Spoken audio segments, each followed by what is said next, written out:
29 मई 1453। 1000 साल शान शौकत के बाद बाज़ंतीनी सल्तनत का दिल कुस्तुनतुनिया आखिरकार गिर गया।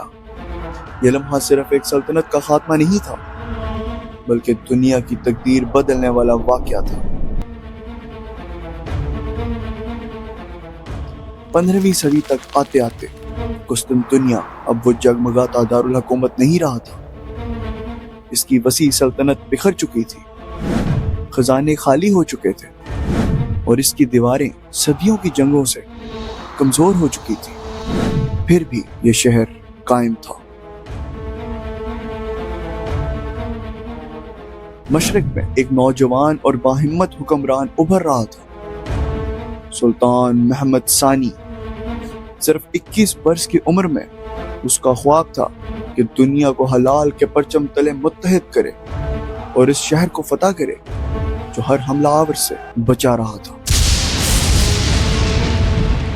मोहम्मद के लिए कुस्तुनतुनिया की फतह सिर्फ एक जंगी मकसद नहीं थी, ये इसकी तकदीर थी। अप्रैल 1453।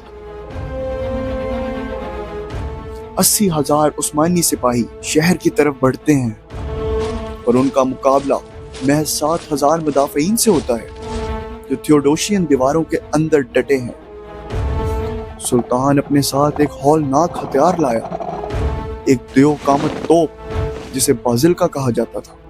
यह आधा टन वजनी पत्थर के गोले दाग सकती थी और इसकी गर्ज मीलों दूर जमीन को हिला देती थी।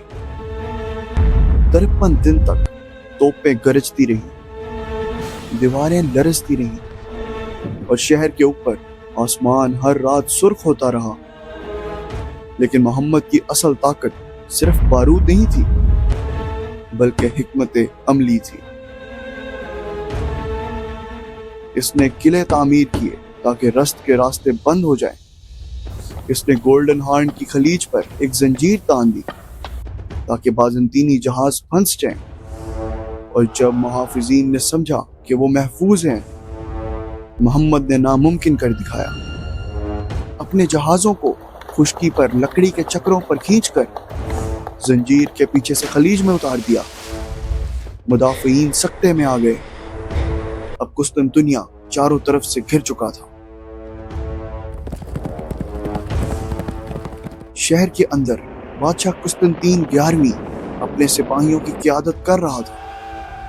वो टूटी हुई दीवारों को पत्थरों, लकड़ियों, यहां तक कि लाशों से भर रहे थे, मगर अंजाम करीब था। तलुए आफताब से पहले 29 मई को उस्मानियों ने आखिरी हमला किया। तोपों ने एक बार फिर गरजा, अजीम दीवारें शिगाफ दे गईं। लश्कर दर लश्कर शहर में दाखिल हुआ। फिजा चीखों, तलवारों और धुएं से भर गई।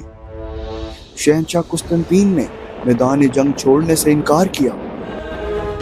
वो लड़ता हुआ गुम हो गया और कभी ना मिला।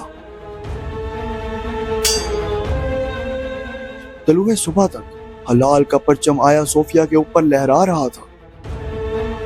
1000 साला बाज़ंतीनी दौर का खात्मा हो चुका था। कुस्तुनतुनिया अब नहीं रहा।